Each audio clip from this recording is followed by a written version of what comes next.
আসসালামু আলাইকুম। আসবা ইটস অ্যান্ড ব্লগ চ্যানেলে আপনাদের স্বাগতম। আজকে আমি আপনাদের করে দেখাবো চাইনিজ প্লেটার বা ফ্রাইড রাইস প্লেটার। এই প্লেটারে পাবেন একে একে 4টি রেসিপি। চলুন তাহলে দেখা যাক। প্রথমেই করে নিব চিকেন চিলি রেসিপিটা। এটার জন্য আমি নিয়েছি কয়েক টুকরো চিকেন কেটে নিয়েছি, তার সাথে মিশিয়ে নিলাম লবণ, হলুদের গুঁড়ো, মরিচের গুঁড়ো, আদা রসুন পেস্ট, একটু সয়া সস এবং একটা ডিম। এখন এটাকে ভালোভাবে কোটিং করার জন্য নিয়ে নিলাম 2 টেবিল চামচ কর্নফ্লাওয়ার, 1 টেবিল চামচ ময়দা এবং এটাকে খুব ভালোভাবে মিশিয়ে নেব। খেয়াল রাখবো যেন ভালোভাবে চিকেনের গায়ে সবগুলো যে উপকরণ একসাথে লেগে যায়। এখন একটি ফ্রাই প্যানে এগুলোকে একটু ফ্রাই করে নেব। ডিপ ফ্রাই করব না, জাস্ট একটু ফ্রাই করে নেব, কারণ এগুলো আমাকে আবার রান্না করতে হবে। দেখতে পারবেন আপনারা কিভাবে আমি এটাকে ফ্রাই করব। ডুবো তেলে 5 থেকে 6 মিনিট ভেজে নিলেই হবে। এর চেয়ে বেশি সময় আর এটাকে ভাজতে হবে না। ডুবো তেলে ভাজলে এটা এমনিতেই কুক হয়ে যাবে। এখন এটা রান্না করার জন্য একটি প্যানে আমি 2 টেবিল চামচ রান্নার তেল নিয়ে নিলাম। আপনারা যে কোনো ধরনের তেল ইউজ করতে পারেন। এটার মধ্যে আমি এখন আধা চামচ রসুন কুচি দিয়ে দিব। রসুন কুচিটা একটু হালকা ফ্রাই হলেই আমি এখানে পেঁয়াজ কাটা দিয়ে দিচ্ছি। পেঁয়াজগুলো আমি আমার মতো কেটে নিয়েছি, আপনারা চাইলে কিউব করে অথবা সার্কেল করে কেটে নিতে পারেন। এর মধ্যে আমি আধা কাপ ক্যাপসিকাম এবং গাজর দিয়ে দিলাম। এটা একটু ভেজে নেওয়ার পর ভাজা চিকেনগুলো দিয়ে নেড়ে চেড়ে নিব। এটার মধ্যে এখন আদা রসুন পেস্ট ইউজ করব, সয়া সস ইউজ করব এবং টমেটো সস ইউজ করব। টমেটো সসটা আমি আধা কাপ পানিতে কর্নফ্লাওয়ার 2 চামচ গুলে নিয়ে তার মধ্যে আমি টমেটো কেচাপটা মিলিয়ে তারপর দিয়ে দিয়েছি। এখন আমি চাইনিজ ভেজিটেবলটা রান্না করে নেব। চাইনিজ ভেজিটেবল রান্না করার জন্য একটি প্যানে আমি গরম পানি ফুটিয়ে নিলাম। এরপরে গাজর, বরবটি, ফুলকপি, পেঁপে একসাথে আমি সিদ্ধ করে নেব এবং ক্যাপসিকাম যেহেতু অল্প আঁচেই সিদ্ধ হয়ে যায় বা অল্পক্ষণ সিদ্ধ করলে সিদ্ধ হয়ে যায়, তাই ক্যাপসিকামটা আমি একটু পরে ইউজ করব। দেখতে পাচ্ছেন ক্যাপসিকামটা আমি একটু পরে দিয়ে দিচ্ছি। সবজির কালারটা ঠিক রাখার জন্য সিদ্ধ করার সময় অবশ্যই প্যানটা ঢেকে দেওয়া যাবে না। হয়ে গেছে আমার সিদ্ধ করা।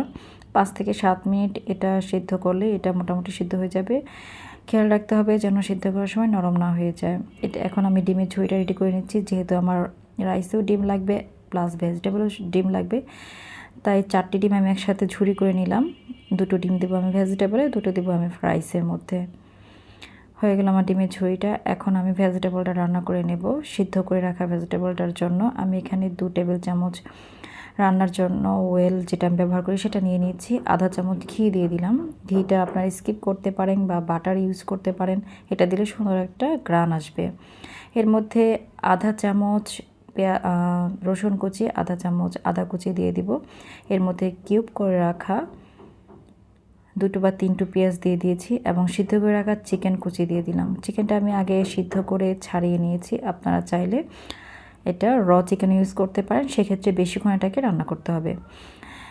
এ পর্যায়ে আমি দিয়ে দিচ্ছি আমার সিদ্ধ করে রাখা ভেজিটেবলগুলো। সেটা দিয়ে একটু ভালো মতো উল্টিয়ে পাল্টিয়ে নেড়ে চেড়ে নেব এবং ডিমের ঝুড়িটা দিয়ে দিব। এটা যেহেতু আমি সব কিছুই সিদ্ধ করা কুক করা আছে অলরেডি, তাই আমার এটা বেশিক্ষণ লাগবে না, 2 থেকে 3 মিনিটের মধ্যেই হয়ে যাবে। সিদ্ধ করা সবজির যে পানিটা সেটা কিন্তু আমি ফেলে দিইনি, সেটা এখন ভেজিটেবল আমি ইউজ করে নিলাম। পাশাপাশি আমি 4-5টি কাঁচামরিচ ফালি করে দিয়ে দিয়েছি। এখন 1 টেবিল চামচ সয়া সস দিয়ে দিব। সয়া সস দেওয়ার পরে 1 চামচ টমেটো সস দিয়ে ভালোভাবে নেড়ে নিব। এখন আমি আধা কাপ পানিতে 2 টেবিল চামচ কর্নফ্লাওয়ার গুলে নিয়েছি, সেটা দিয়ে দিব। কর্নফ্লাওয়ার দেওয়ার 2-3 মিনিটের মধ্যেই কিন্তু এটা হয়ে যাবে। এখানে আপনারা চাইলে টেস্টিং সল্ট ইউজ করতে পারেন, আমি এটা স্কিপ করে গিয়েছি। এখন আমি রাইসের জন্য পানিটা দিয়ে ফুটিয়ে তার মধ্যে 1 চামচ অয়েল এবং লবণ দিয়ে দিব প্রয়োজন মতো, এবং পানিটা যখন ফুটে আসবে তখন আমি পোলার চালটা ইউজ করব। 2 কাপ চাল নিয়েছি আমি। মোটামুটি 5 থেকে 7 মিনিটের মধ্যে চালটা আমার সিদ্ধ হয়ে গেছে।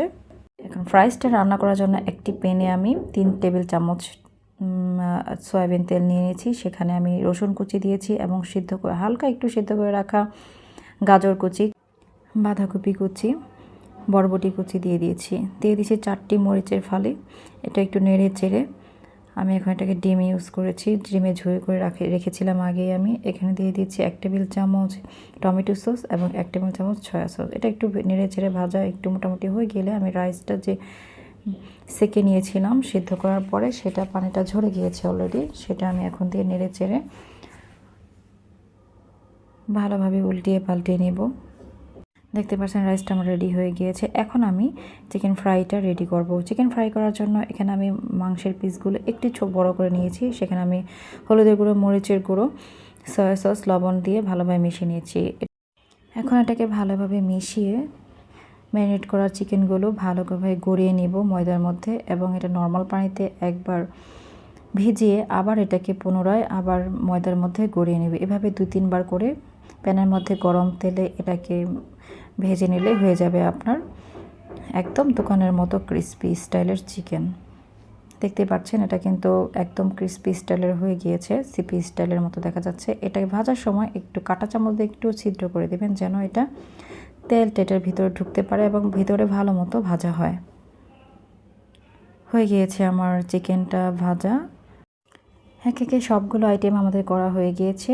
এইভাবে আপনারা খুবই অল্প সময়ে 4টি আইটেম করে চাইনিজ প্লেটারটা সাজাতে পারবেন। হয়ে গেল আমাদের চাইনিজ প্লেটারটা রেডি করা। যদি ভালো লেগে থাকে পাশে থাকবেন এবং সাবস্ক্রাইব করবেন। আল্লাহ হাফেজ।